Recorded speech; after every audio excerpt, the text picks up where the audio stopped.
तो बैठने के लिए सन्मुख आसन शंकर दिया। यहीं पर आप दर्शन कीजिएगा, कल्पना कीजिएगा। जो पत्नी होती है, पत्नी हमेशा पति के वाम भाग में निवास करती है। मान लीजिए पूजा इत्यादि भी होता है, हवन कराएंगी, पूजा पाठ करें तो पति के वाम भाग में निवास करती है। माता पार्वती देख लीजिए, माता सीता भी इस पोस्टर में, बैनर में बैठी हैं, तो राम जी के बगल में बैठी हैं, वाम भाग में बैठी हैं। और ये सती जी कौन है? शंकर की अर्धांगिनी है। तो बाबा ने इनको बैठने के लिए वाम भाग में आसन नहीं दिया है, बोले सन्मुख आसन शंकर दीना, तो मेरे सामने बैठे, बगल में नहीं बैठना है, वाम भाग में नहीं बैठना है। यहीं पर आसन बदल गया। क्यों? देखिए, वाम भाग में आसन होता है पत्नी का, इको आप कम कर दीजिए, और सामने आसन होता है माँ का। और सती जी ने जब माता सीता का वेश बनाया तो ये भगवान शिव शंकर की माता हो गई। इसलिए बाबा ने कहा कि तुम मेरे सामने बैठो। और जब सामने बैठी है तो सती को बड़ा दुख है। सती रोने लगी, सती को बड़ी गलानी हुई, बड़ा दुख हुआ। क्यों? भाई कोई किसी भी पत्नी का, भैया ऑपरेटर इको कम कर दीजिए, कथा के समय इको कम रहता है और भजन के समय फिर बढ़ा दीजिएगा। तो जब सती और शिव आमने सामने दोनों लोग बैठ गए तो भगवान शंकर ने देखा कि सती के चेहरे पर बड़ी उदासी है, बड़ा दुख है, बड़ी गलानी है। क्योंकि भाई किसी भी पत्नी का पति उसका त्याग कर दे, माता कह दे, तो इससे बड़ी दुख की बात और क्या हो सकती है। सती को बड़ा दुख हुआ और जब इस दुख को भगवान भोलेनाथ ने देखा है तो शंकर जी मन में सोचने लगे कि अगर सती के दुख को कम करना है तो उसका केवल एक कारण है कि भगवान की कथा सुनाए।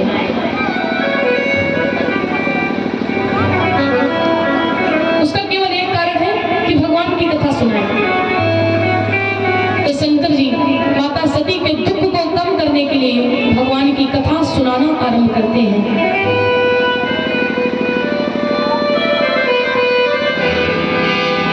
बोली सच्चे दरबार की, बोली दुर्गा माता की। शंकर जी माता सती के दुख को कम करने के लिए कथा सुनाना आरंभ की।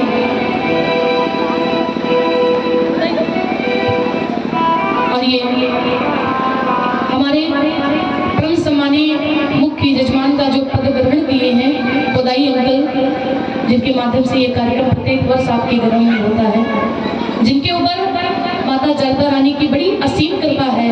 अंकल जी के द्वारा 501 मुद्राओं का दान आया। आप लोग जोरदार ताली बजाएंगे। माता रानी के चरणों में दान किए हैं। माता रानी की कृपा सदैव इनके समस्त परिवार पर बनी रहे। बोली सच्चे दरबार की, बोली दुर्गा माता की। शंकर जी कथा सुनाना आरंभ किए। लगे कहन हरी कथा रसाना, दक्ष प्रजेश भये तेहि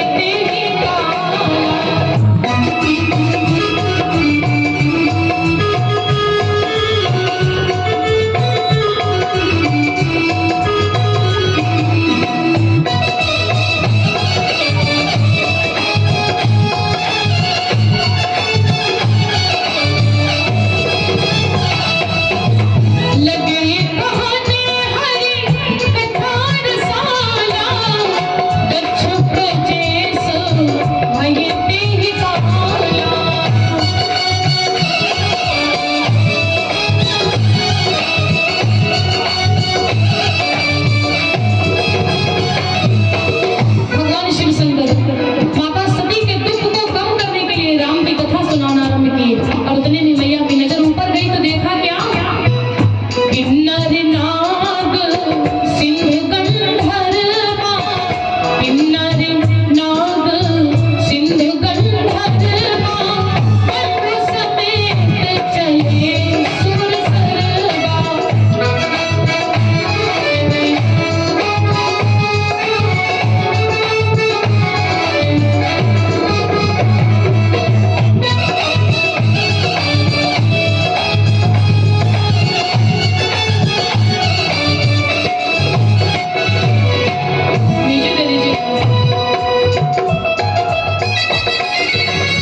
लल्लन अर्जुन भैया जी की तरफ से 51 मुद्राएं भगवान के शुभ चरणों में सादर दान भगवान कल्याण करें।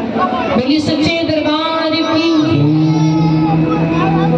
सती के दुख को कम करने के लिए शंकर जी ने राम की कथा सुनाना आरंभ किया है। और जैसे कथा सुनाना आरंभ किए, कथा से मैया का तुरंत मन हट गया। कथा में जब बैठो तो बड़ी ध्यान से कथा सुनना चाहिए। क्यों? आपको ये ना पता चले कि मेरे बगल में कौन बैठा है, और ये ना हो कि तन से आप यहाँ बैठो और मन से आप अपने घर में बैठो। ये मतलब नहीं है, क्योंकि आपका तन तो केवल आपकी चिता तक साथ देगा। जब मर जाएंगे, मृत्यु हो जाएगी, तो जलाने के बाद में आपका लेकिन भगवान तक तो केवल सबका मन पहुंचता है। तो क्या मतलब निकलेगा? आप तन से यहाँ पर बैठे रहो, सोचो कि हम तो वही कथा में गए थे, और मन अलग कहीं हो, तो कथा का कोई मतलब नहीं निकलेगा। भैया अठन्नी चौन्नी बहुत खतरनाक है, शांत करो इनको।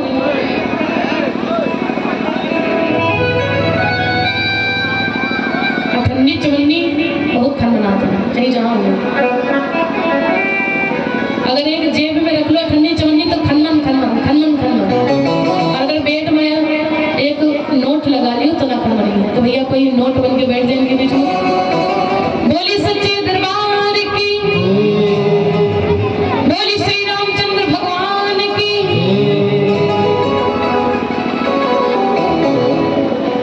एक गांव में दो आदमी थे और दोनों में बड़ी मित्रता थी, दोनों में बड़ी बनती थी, बड़े सगे दोस्त थे, मित्र थे।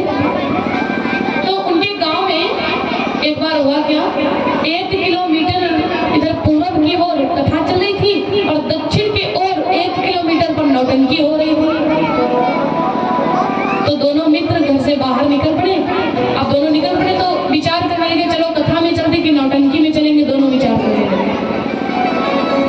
उसमें से एक ने कहा कि भैया कथा में चलो तो कम से कम फल ही मिलेगा, मोक्ष की प्राप्ति होगी, भगवान का नाम सुनेंगे। नौटंकी में जाने से क्या मतलब है, ऑर्केस्ट्रा में जाने से कुछ नहीं मिलेगा। तो एक ने कहा नहीं, हम ऑर्केस्ट्रा में ही जाएंगे, हम कथा में ही जाएंगे, मुझे कथा नहीं पसंद है। हुआ क्या, मित्र तो दोनों थे, बड़े खास मित्र थे। लड़ाई झगड़ा करने के बाद में एक कथा में चला गया और एक नौटंकी में चला गया। दोनों ने, अब जो नौटंकी में बैठा है उसका मन कथा में लगा है। वो सोच रहा है भैया हम भी कथा चले जाते कथा में सुनने के लिए, यहाँ क्या रखा है, कोई मतलब नहीं यहाँ पर आने से निकला। मेरा मित्र चला गया, हम भी कथा सुनने के लिए चले जाते, भगवान का नाम सुनते, भगवान का संकीर्तन करते। आज तो मेरी कथा आज की छूट गई। नौटंकी वाले का मन कथा में रखा है और जो कथा में बैठा उसका मन नौटंकी में रखा। वो सोच रहा अरे रागिनी जी आ रही होंगी, अप्सराओं के नाम गिनाए जो व्यस्या होती है उनका, पिंकू जी पता नहीं कौन कौन सा गाना चल रहा होगा इतनी समय मेरे, तो मैं तो कथा में बैठा हूँ, वो आराम से देख रहा होगा वहां पे बैठ कर। जो कथा में बैठा उसका मन नौटंकी में लगा है और जो नौटंकी में मन बैठा है उसका मन कथा में लगा है। हुआ क्या, दोनों की मृत्यु हो गई। और इत्तेफाक की बात, दोनों की मृत्यु एक ही दिन हो गई, दोनों एक साथ में मर गए। दोनों की चिता जला दी गई, दोनों की चिता जलने के बाद में राख हो गई। सब दूसरा भी लगा दीजिए। और जब दोनों की चिता राख हो गई, दोनों जब भगवान के यहाँ पहुंचे, दोनों का मन पहुंचा।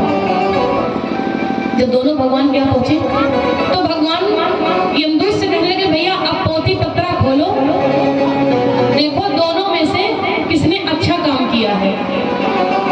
तो यमराज लोग थे, वो पोथी पत्रा भाई खोलने लगे। तो पोथी पत्रा खोलने लगे, जो नौटंकी में गया था उसको कहने लगे भैया ये कथा सुनने गए थे, और जो कथा में गया था कहने लगे ये नौटंकी में गए थे। जो नौटंकी में गए थे उनको स्वर्ग दे दो और जो कथा में गए थे उनको नरक दे दो, यमराज ने कहा।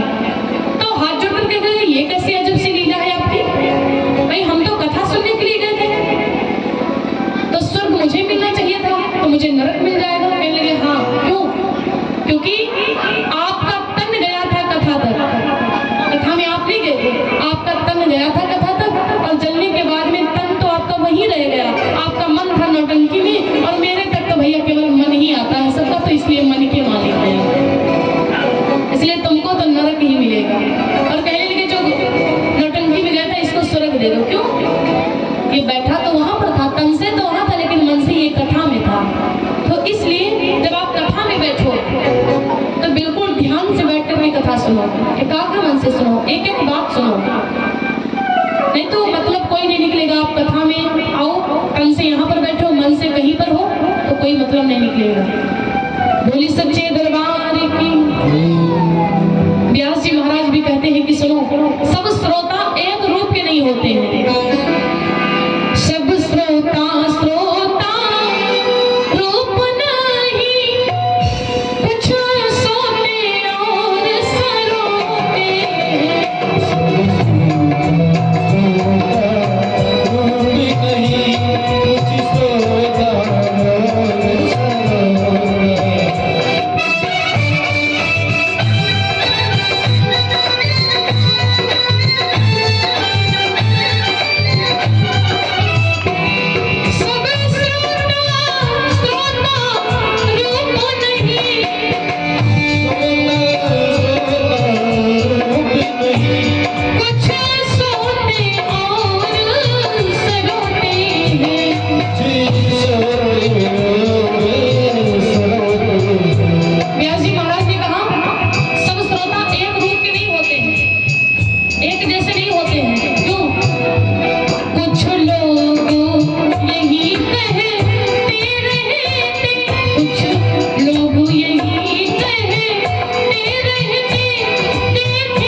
सुनने के बड़े विचित्र नियम हैं। आप कहीं भी कथा सुनने के लिए जाओ तो सबसे पहले जाकर के आपको व्यास जी को प्रणाम करना चाहिए।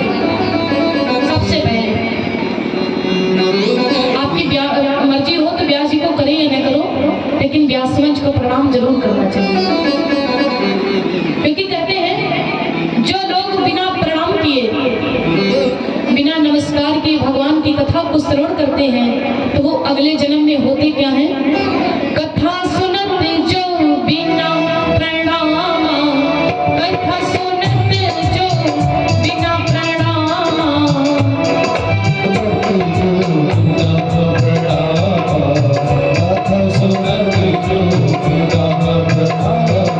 जो लोग बिना प्रणाम की भगवान की कथा को सुनते हैं, कथा सुनते जो बिना प्रणाम, कथा सुनते जो बिना प्रणाम, कंटक वृक्ष होई जय धामा, कंटक वृक्ष होई जय धामा।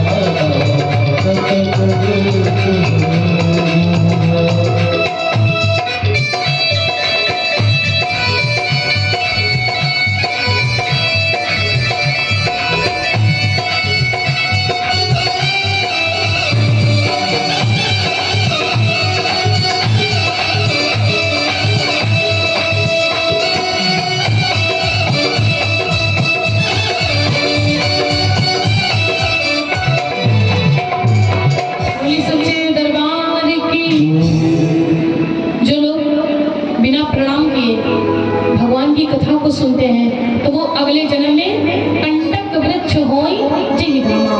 कंटक माने कांटे, वो अगले जन्म में कटीले वृक्ष होते हैं।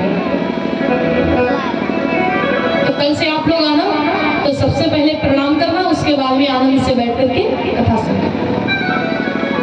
कथा भी सुनो तो एकदम ध्यान से सुनो।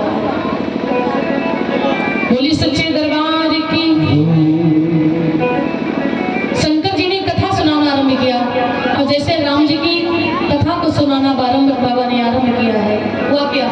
मैया की ऊपर नजर गई और सती मैया ने देखा क्या? किन्नर नाग सिद्ध गंधर्वा बंधु समेत चले सुर सरवा। किन्नर नाग बड़ी बड़ी सुंदर सुंदर अप्सराएं सब नृत्य गान करते हुए उसी मार्ग से निकल पड़े और जैसे देखा सती बिलो के व्याम विमाना, जात चले सुंदरी विधिनाना, सुर सुंदरी करहि कल गाना, सुनत श्रवण छूटे ही मुनि ध्याना। सुर सुंदरी सब नृत्य गान करते हुए उसी मार्ग से निकल पड़े और जैसे मैया के ऊपर नजर गई सती मैया शंकर जी से कहने की स्वामी जरा रुकिए। बाबा कहने की क्यों? कहने की कथा तो मुझे बाद में सुनाना, ये बताओ कि पहले ये लोग कहाँ जा रहे हैं? सब लोग इतनी तैयारी करने के बाद में कहाँ जा रहे हैं? शंकर जी कहने लगे सती अगर ना पूछो तो ठीक है। क्यों? अगर ना पूछो तो ठीक। तो सती मैया कहने लगी नहीं आपको बताना जरूर है। तो बाबा कहने लगे ये लोग कहीं और नहीं जा रहे हैं, ये आपके पिता के घर में जा रहे हैं, ये आपके मायके जा रहे हैं। और जब ये सुनो तो मैया कहने लगी क्या मेरे मायके? क्यों? शंकर जी कहने लगे क्योंकि तुम्हारे पिता ने दक्ष प्रजापति ने अपने महलों में यज्ञ का अनुष्ठान किया है और उसी यज्ञ में ये लोग जा रहे हैं। तो सती मैया कहने लगी स्वामी ये लोग जा रहे हैं तो क्या आप नहीं जाओगे? बाबा कहने लगे नहीं। क्यों? क्योंकि मुझे पत्र नहीं मिला है, मुझे निमंत्रण नहीं मिला है। तो सती मैया कहने लगी कोई बात नहीं स्वामी, हमारी इतनी बहनें थी, मान लीजिए इतने देवी देवता थे, हमारे पिता ने सबको निमंत्रण दिया, हमें भूल गए हो तो क्या करना, कोई बात नहीं, हम लोग बिना बुलाए चलेंगे। शंकर जी कहने लगे अगर भूल जाते तो जरूर जाते हैं, लेकिन उन्होंने तो मुझे जानबूझ करके निमंत्रण नहीं दिया है। और देवी तदपि विरोध मान जहाँ कोई, कहाँ गए कल्याण न हुई। बाबा ने कहा सुनो सती, जिस भजन में राम का नाम न हो उस भजन को गाना ना चाहिए।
जाना चाहिए, जिस जगह पे अपना मान ना हो उस जगह पे जाना ना चाहिए।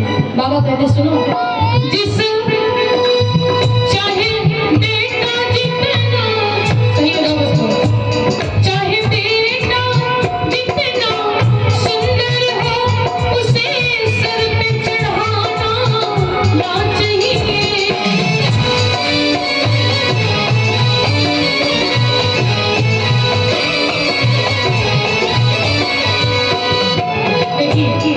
आपका बेटा चाहे जितना सुंदर हो, चाहे जितना सुशील हो, चाहे जितना आज्ञाकारी हो, लेकिन बेटे को इतना प्यार दुलार मत दो कि बेटा बर्बाद हो जाए।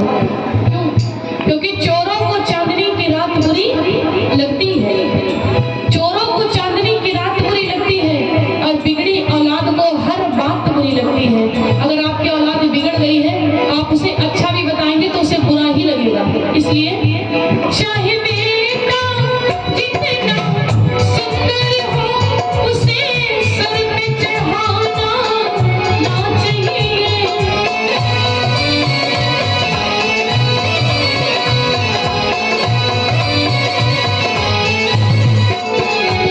और चाहे बेटी हो चाहे बेटी जितनी लाडली हो, घर घर में घुमाना ना चाहिए।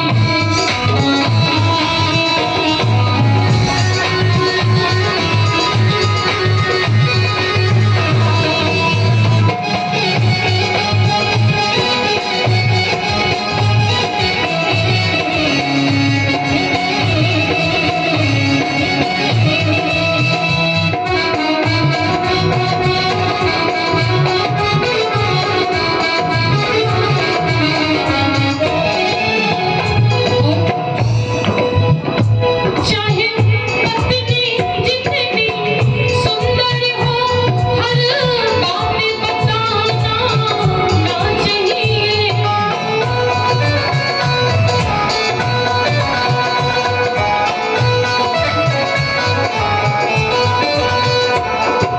आदम से लोग आपकी पत्नी चाहे जितनी सुंदर हो, चाहे सुशील हो, लेकिन पत्नी को हर बात नहीं बताना चाहिए।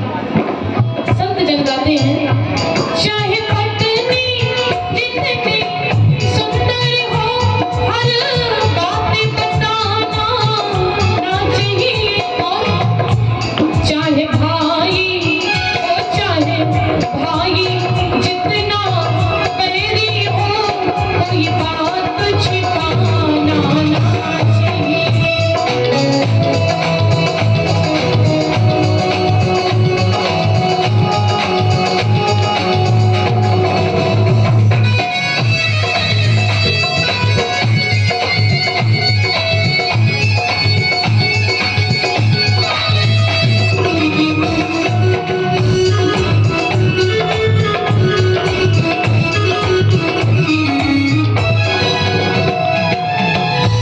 जिस माँ ने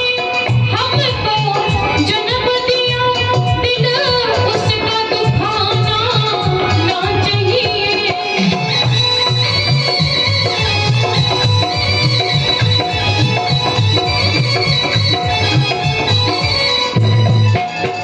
जिस माँ ने हमको जन्म दिया, दिल उसका दुखाना ना चाहिए। क्यों? क्योंकि माँ की दुआ कभी खाली नहीं जाती, माँ की दुआ कभी खाली नहीं जाती, और अगर ये माँ दे दे बददुआ तो उस माँ से भी टाली नहीं जाती। एक माँ 4-5 बच्चों को बर्तन मांझ करके खिला देती है, कलयुग में भी एक माँ 4-5 बच्चों को बर्तन मांझ करके खिला देती है, और आज इस कलयुग में 4-5 बच्चों से एक माँ पाली नहीं जाती।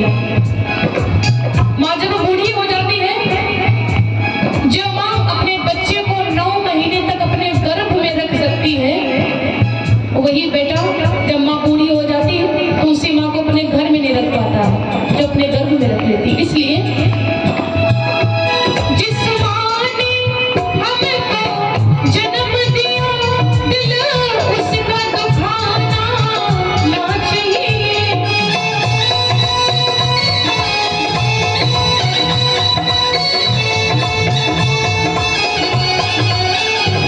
जिस पिता ने जिस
कंजूसी कर रही है लोग बोलने में।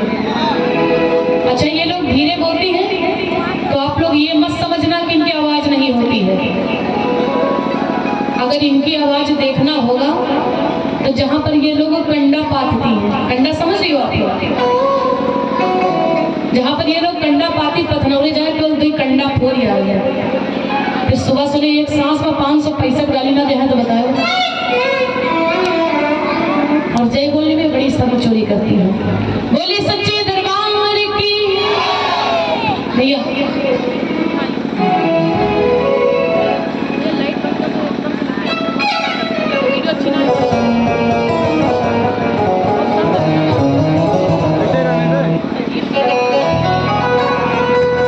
बोली दुर्गा माता की, बोली सच्चे दरबार की। सती मैया को भगवान शिव समझाने लगे, सती तुम कहती हो बिना बुलाए जाएंगे, और जहां पर लोग आपको ना बुलाएं तो वहां पर नहीं जाना चाहिए। और अगर बिना बुलाए चली भी जाओगी तो तदपि विरोधी मान जहाँ कोई, तहाँ गई कल्याण न हो। तो सती मैया कहले कि स्वामी आपने ही हमसे बताया है कि कुछ स्थान ऐसे होते हैं जहां पर बिना बुलाए जाना चाहिए। पहला तो गुरु का घर, दूसरे मित्र का, और तीसरे पिता के घर। 3 स्थानों पर बिना बुलाए जाना चाहिए, गुरु के घर, मित्र के घर, पिता के घर। तो शिव जी कहने के बाद तो खैर सत्य है आपकी, लेकिन कब जाना चाहिए? पहले से कोई बिगाड़ ना हो। अगर पहले से कोई बिगाड़ है तब भी जाओगी तो तदपि विरोधी मान जहाँ कोई, कहाँ गई कल्याण ना हो।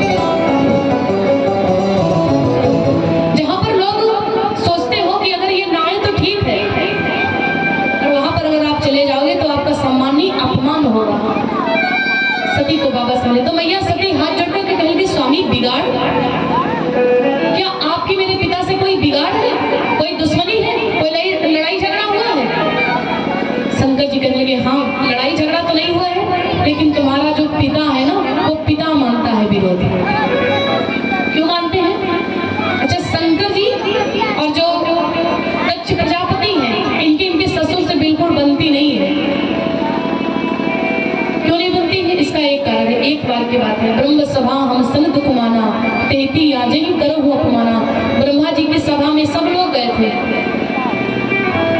शिव को भी बुलाया गया, दक्ष प्रजापति को भी बुलाया गया, पूरी सभा लगी हुई है।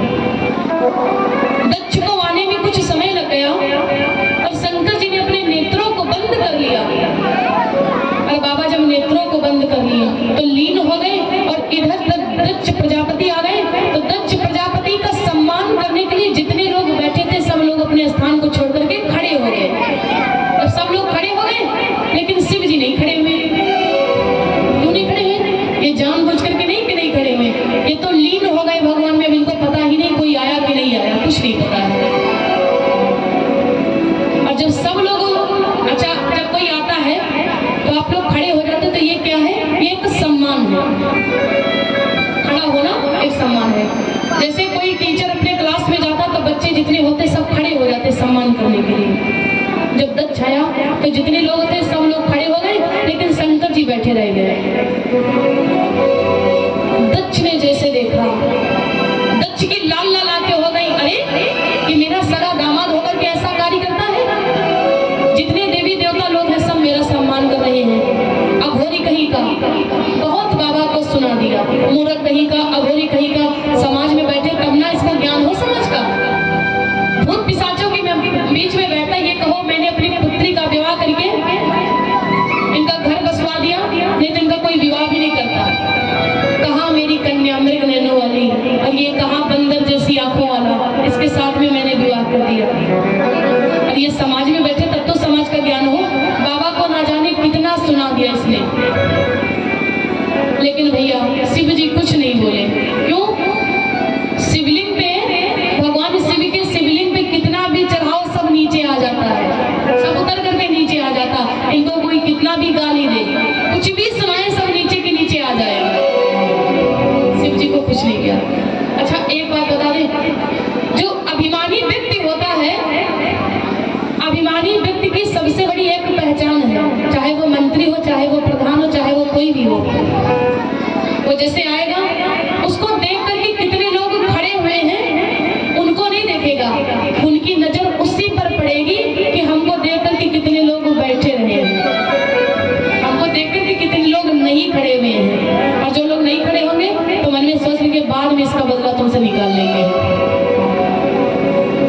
और दक्ष ने वही कसम खा ली, अघोरी कहीं का, मूर्ख कहीं का, बंदर कहीं का। ये कहो मैंने अपनी कन्या का विवाह कर दिया तो इसका घर ही बस गया, नहीं तो इसका कौन शादी विवाह कर लेता, भूत के बीच में रहता है। अरे समाज में बैठे तब ना समाज का ज्ञान हो, भूतों के बीच में रहता है, शिव पर कोई फर्क नहीं। शंकर जी कहने लगे भाई ठीक है। दक्ष ने वही पर कसम खा ली कि हम अपने महलों में यज्ञ करेंगे, वो भी तुमको नीचा दिखाने के लिए, और उस यज्ञ में मैं सबको आमंत्रित करूंगा लेकिन तुमको छोड़ दूंगा, तुमको नहीं बुलाऊंगा। शंकर जी कहने लगे सुना देवी, उसी के कारण से तुम्हारे पिता ने अपने महलों में यज्ञ रखा है, और ये जो देवता लोग हैं ना ये वहीं जा रहे हैं, सब लोग वहीं पर जा रहे हैं, इनको निमंत्रण मिला है, दक्ष के महलों में यज्ञ है इसलिए ये लोग जा रहे हैं। तो मैया कहने लगी आप नहीं जाओगी? बाबा कहने लगे नहीं मैंने बताया था, मुझे भाई छोड़ दिया तो मैं कैसे जाऊंगा। अब जरा देखिए दक्ष की मति को, बुद्धि को। दक्ष प्रजापति इतना मूर्ख है कि वो शिव को नीचा दिखाना चाहता है, भगवान भोलेनाथ को नीचा दिखाना चाहता है। यहाँ पर कथा हो रही है, सबके नाम से पूजा पाठ हो, सब देवी देवताओं के नाम से, और अगर भगवान शिव के नाम से, भगवान शंकर के नाम से एक जयकारा तक न बोला जाए तो क्या ये कथा सफल हो जाएगी? नहीं होगी। दक्ष प्रजापति इतना बड़ा मूर्ख, इतनी बड़ी यज्ञ रख दिया, वो भी शिव को नीचा दिखाने के लिए। अरे वो शिव को अगर छोड़ देगा तो कैसे सफल हो जाएगी? नहीं सफल हो सकती है। सब देवी देवताओं का आवाहन होता है कथा में, भागवत में, उसने नीचा दिखाने के लिए किया है। और भैया चाहे यज्ञ हो, चाहे कथा हो, चाहे कोई भी अनुष्ठान हो, अगर आपके मन में ये भाव है कि हम फलाने आदमी को नीचा दिखाने के लिए करेंगे तो वो कथा कभी सफल नहीं होगी आपकी। कथा, भागवत, अनुष्ठान, यज्ञ ये किसी को नीचा दिखाने के लिए नहीं किए जाते, ये तो सबका कल्याण करने के लिए किए जाते हैं, सबका उद्धार करने के लिए किए जाते हैं। बोली सच्चे दरबार की। तीसरा कथन। कुछ वक्त सोने लगे हैं, आइए सभी लोग मिलकर के हमारे सामने डमरू बजाएंगे भोले बाबा का। अच्छा याद है सबको? अगले साल एक हम भजन करवाते थे, कौन सा था? डमरू वाला। बोले भोलेनाथ की। और ऊंचा कर दीजिए।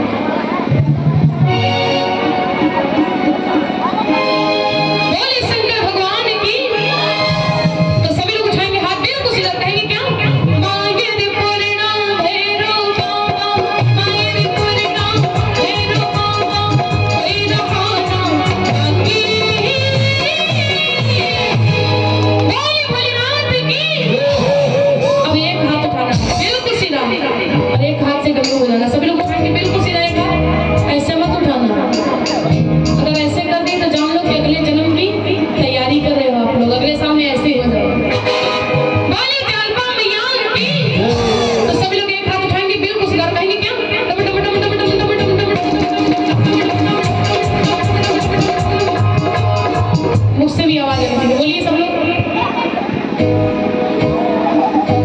अब सबको शर्म आने लगी। देखिए इस दरबार में जिसने की शर्म उसके फूटे कर्म, सभी को पता है।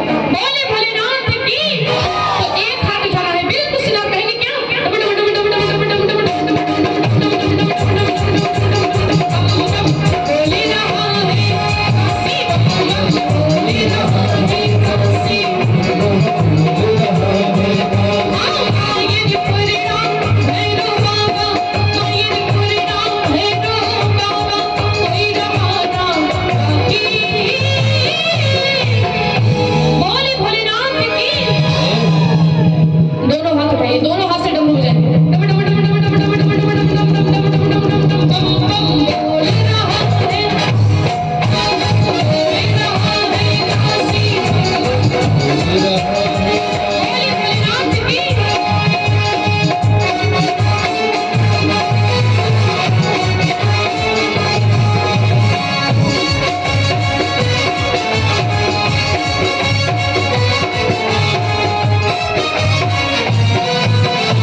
सुमिर सुमिर उतरहि नर पारा। कलयुग में सबसे बड़ी तो ये छूट है, पूरे आजीवन तक आप भगवान का नाम लो या ना लो, पूरे जीवन भर गलत काम करो, और जब आपका मरने का समय हो, अगर एक बार केवल भगवान का नाम निकल जाए तो तुरंत आपका उद्धार हो जाएगा। पूरे जीवन भर कितना भी पाप करो, ये कलयुग की छूट है। और कलयुग की दूसरी ये विशेषता है, सतयुग में, द्वापर युग में लोग तपस्या करते थे भगवान को रिझाने के लिए, मनाने के लिए। और सतयुग में, त्रेता में, अगर किसी के बारे में आप कोई गलत बात सोच भी लेते थे तो उसका तुरंत पाप लग जाता था। लेकिन कलयुग में ये छूट है कि जब तक के आप कोई गलत काम करोगे नहीं, तब तक के आपको पाप नहीं लगेगा।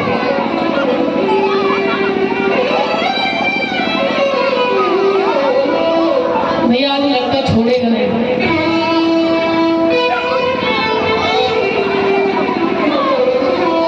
बोली सच्चे दरबार की।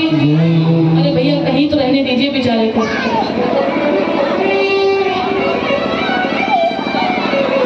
बोली दुर्गा माता की, बोली जालपा मैया की।